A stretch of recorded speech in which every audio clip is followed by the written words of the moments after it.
চেছ খেলিলে বহুত ফায়দা হয় ল'ৰা ছোৱালীৰ। তাৰ ভিতৰত 4টা ফায়দা হৈছে কেলকুলেশ্যন, যিটো আমাৰ মেথছত দৰকাৰ। কেলকুলেশ্যন পূৰা ইম্প্ৰুভ হৈ যায়।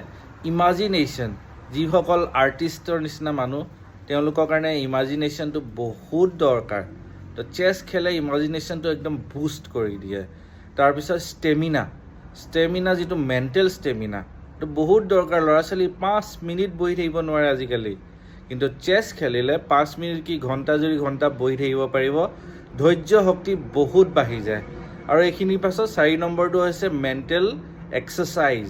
যিসকল প্ৰব্লেম থাকে, ছিটুৱেশ্যন বিভিন্ন ধৰণৰ থাকে চেছত, সেই প্ৰব্লেমখিনি ছল্ভ কৰিবৰ কাৰণে এটা নিৰ্দিষ্ট চিন্তাৰ দৰকাৰ। এই চিন্তাৰ প্ৰচেছটো চেছ খেলিলে শিকিব পৰা যায়। মই সেইকাৰণে কৈছোঁ আজিয়ে আপোনালোকৰ ল'ৰা ছোৱালীক চেছটো শিকাওক। আৰু তাৰ বিষয়ে বেছি জানিব হৈছে royalchesscenter.com গৈ পিনে মোৰ লগত কানেক্ট কৰক।